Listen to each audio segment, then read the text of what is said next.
rádio.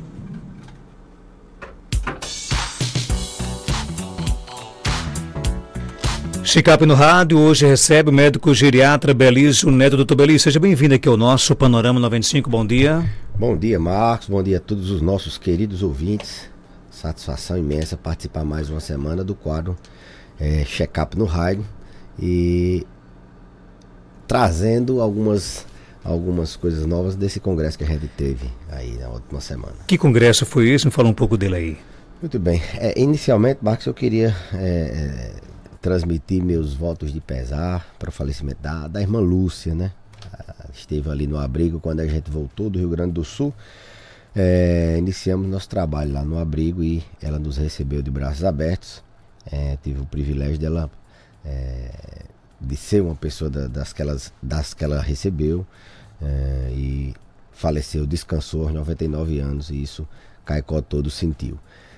Então, inicialmente, deixar registrado aqui meus sentimentos de pesar, de que Deus a tenha num lugar muito bom, eu tenho certeza que vai estar. Bom, na última semana estivemos participando, né, do Congresso Paulista de Geriatria.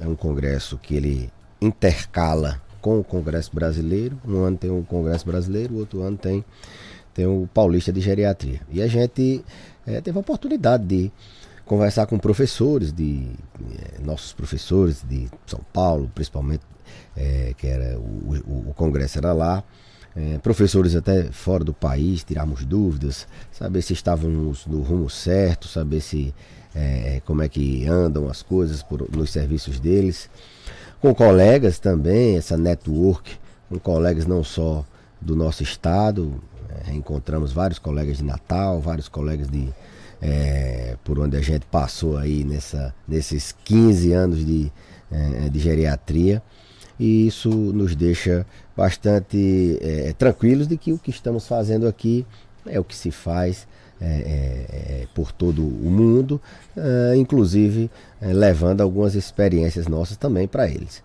O congresso foi um congresso de diversas áreas, né, assim vamos dizer, mas como nos últimos congressos vem se falando bastante dessa década do envelhecimento saudável, parte de prevenção, de você envelhecer com mais qualidade, de você viver mais e com qualidade, e como colocar em prática essas medidas de saúde agora, para que você possa desfrutar isso no futuro. Também tratou-se dessas mudanças de novos critérios de diagnóstico da doença de Alzheimer, como é que a gente vai implementar marcadores, exames de sangue, neuroimagem funcional, até que ponto isso é viável já. Eu que vou aqui do interior do sertão, do Siridó, a gente não tem, por exemplo, esses métodos ainda. A gente tem que mandar muitas vezes para outros centros para colher, e isso fica inviável. Também tivemos algumas opiniões de professores experientíssimos, referência no tratamento da doença de Alzheimer, sobre os novos medicamentos que se tem, foram lançados recentemente, onde é que a gente está e o que é que a gente pode esperar. Opiniões bastante sensatas, críticas, reflexivas nesse sentido. Então, o Congresso trouxe algumas novidades do ponto de vista não só do diagnóstico e do tratamento também, mas voltadas agora para o cenário prático, né? Como é que conseguimos implementar isso na prática. E das diversas áreas, o uso da tecnologia na prevenção de quedas, como é que a gente pode utilizar a inteligência artificial na gerontologia, na geriatria, para os pacientes melhorarem a qualidade de vida. Para você ter ideia, já temos robôs que são cuidadores de idosos. Do mesmo jeito que a gente tem aqueles robôs que servem a pessoa nos restaurantes, a gente vai ter num futuro breve o que o professor chamou de a Alexa do idoso, né? Ele é uma inteligência artificial num robô que vai monitorar o paciente, não só nos seus sinais vitais, mas também monitorar colocar ele para fazer atividade física, orientar e assim por diante. Então, perspectivas futuras nessa área de tecnologia elas são muito aceleradas. A gente vem num crescimento rápido da tecnologia em todas as áreas, e na geriatria, na gerontologia não é diferente. Temos muitas perspectivas futuras para serem implementadas nesse assunto. Então, muitas atualizações, muitas revisões, muito network, muita troca de experiência e o contato com aqueles professores que a gente tem menos contato, professores de fora do país até. Doutor Belísio, dia 4 de abril foi o Dia Nacional do Parkinsoniano, né? Parkinsoniano, aliás. Você acha que ao invés de a gente ressaltar aqui as dificuldades encontradas por essas pessoas na busca por tratamento adequado, seria melhor destacarmos os avanços na ciência de reabilitação? Olha, até porque, Marcos, essa sua pergunta bem pertinente, os avanços que a gente tem em termos de diagnóstico, em termos de prevenção do Parkinson são muito limitados. A gente avança assim, tem imagens, tem exames de imagem que podem diferenciar se um Parkinson é X ou Y, ou se aquela doença é mesmo Parkinson, doença de Parkinson. Mapeamento genético, alguns marcadores, alguns sintomas que a gente pode detectar 30 anos antes de aparecimento da doença de Parkinson. Então seria um cenário mais ou menos de você ter alguém na família e você aparecer com esse sintoma, você poder fazer uma neuroimagem funcional e aí você ter uma suspeita que você pode ter a doença de Parkinson. Esses sintomas são basicamente os mais contundentes, são os transtornos do sono REM, aquela pessoa que conversa de noite, que se debate, que torna aquele sonho vívido, né? É um sinal bem precoce de que a pessoa pode daqui a 30, 40 anos evoluir com a doença de Parkinson. Isso se tiver alguém na família, faz um mapeamento genético, e se ele fizer um exame de imagem e essa imagem mostrar que ela já tem alguma alteração. Então, tanto isso como a perda do olfato são sintomas bastante prodrômicos, ou seja, eles aparecem muito antes do tremor, da lentificação dos movimentos. Então, o diagnóstico ainda continua sendo clínico, né? 2015, 2016, houve uma mudança desse diagnóstico. A bradicinesia, ela continua sendo, ou seja, a lentificação dos movimentos continua sendo o sintoma cardinal mais importante, e você tem que ter associado a isso a rigidez, né, o tremor de repouso e a instabilidade postural. Ela ficou com o nome um pouquinho diferente. Então ele tem que ser rígido, tremer quando está em repouso, lento, né, e ter um equilíbrio diferente. Esse diagnóstico não mudou. Os sintomas cardinais da doença de Parkinson continuam os mesmos. O que a gente agrega muitas vezes são os sintomas não motores. A gente não pode imaginar que o parkinsoniano ele é só uma pessoa dura, uma pessoa lenta, que treme em repouso e que cai muito. Não, ela também tem outros sintomas. Ela tem intestino preso, ela se engasga, ela tem muita depressão, ela tem o transtorno do sono REM, conversa muito durante o sono, se debate, nas fases avançadas ela tem demência com alucinações. Então o parkinsoniano ele tem também outros sintomas. Então isso também não mudou. O tratamento também não tem muita... há 4, 5 anos atrás lançaram um medicamento, a rotigotina, que é um adesivo, alguma coisa nesse sentido. Existem perspectivas de drogas futuras, mas o tratamento ainda é a levodopoterapia, não tem muita mudança. Mas, como você bem perguntou, na reabilitação da doença de Parkinson, a gente tem sim bastante novidade. A gente sabe que o paciente que tem a doença de Parkinson, um paciente que não só tem a doença de Parkinson, e aí a geriatria ela entra como um fator, uma especialidade que cuida do doente de Parkinson, porque a gente não só tem a doença neurológica. O doente idoso com o parkinsonismo, ele tem várias outras comorbidades. É bem comum o parkinsoniano ter também associado hipertensão, diabetes, o parkinsoniano idoso, né?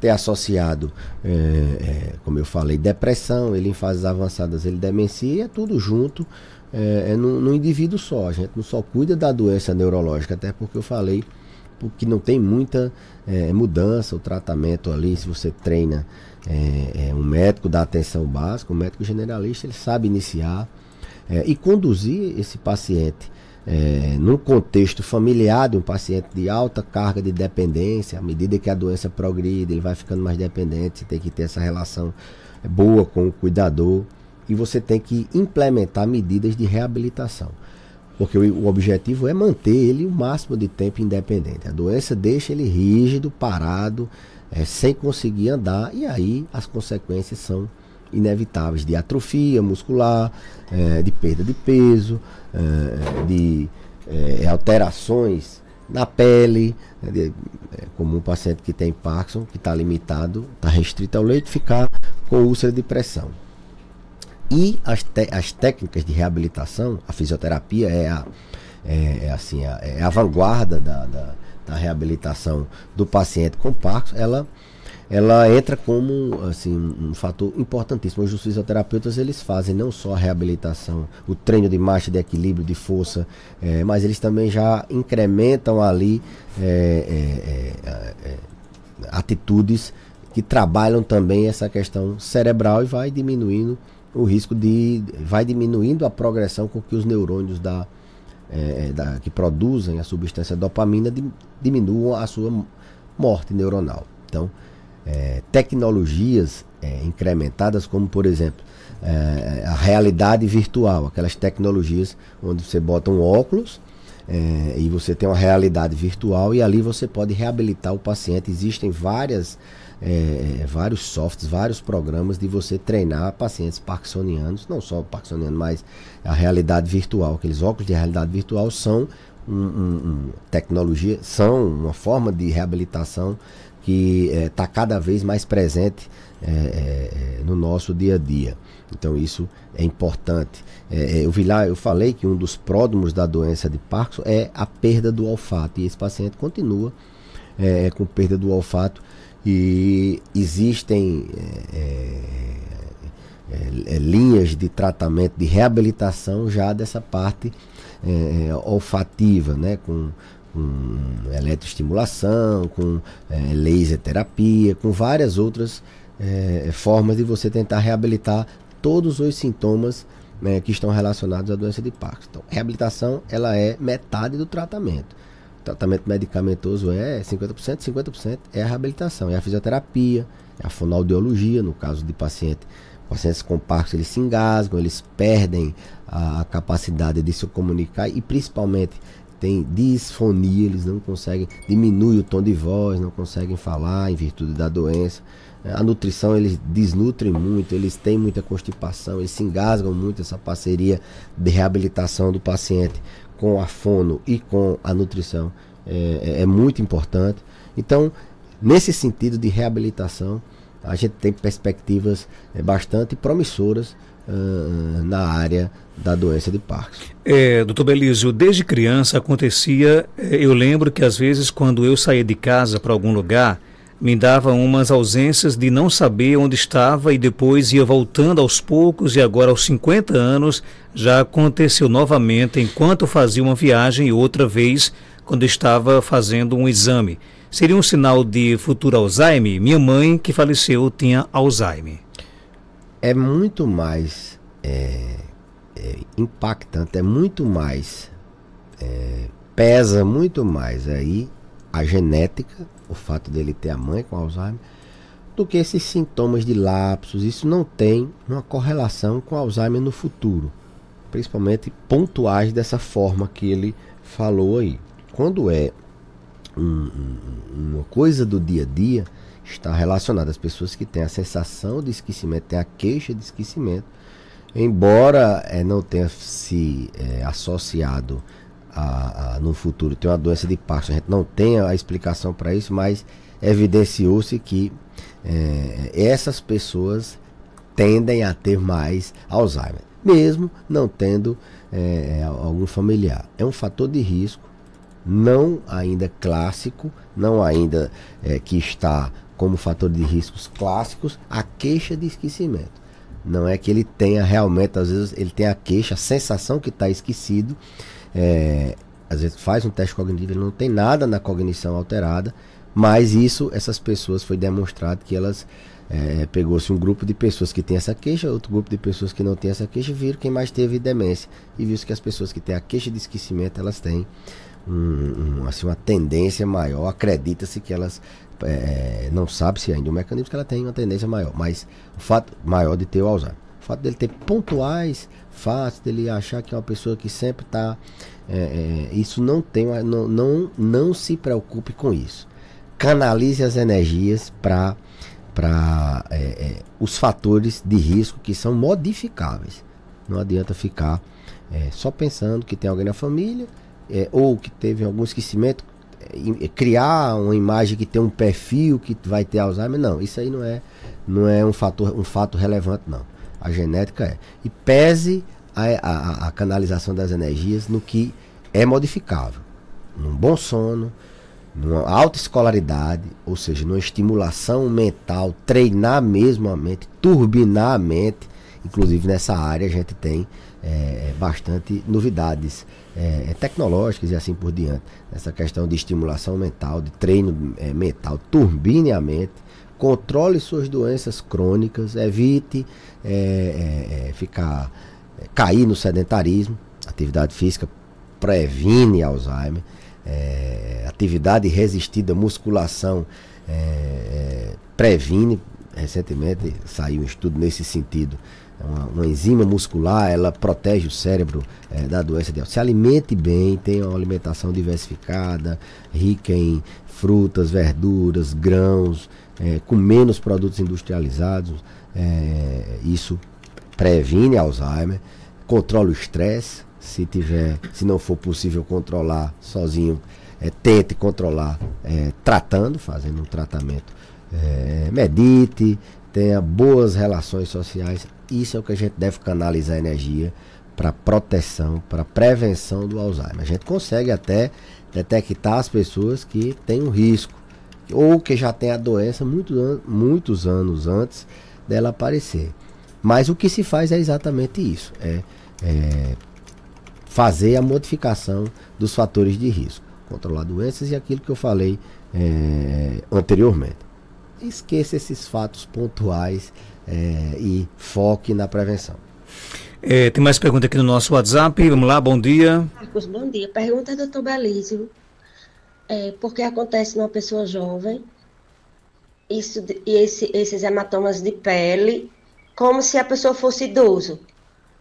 Quais são as causas para acontecer isso numa pessoa jovem? E aí, Dr. Belísio? Rapaz, agora, primeiro que a foto ficou um pouco ruim, é uma mancha roxa.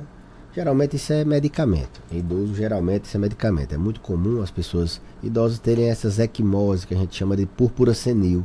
Uma das principais causas é o envelhecimento do paciente. Ele envelhece também, a pele envelhece os vasos, mas medicamentos, os idosos eles tomam muitos medicamentos que interferem na coagulação.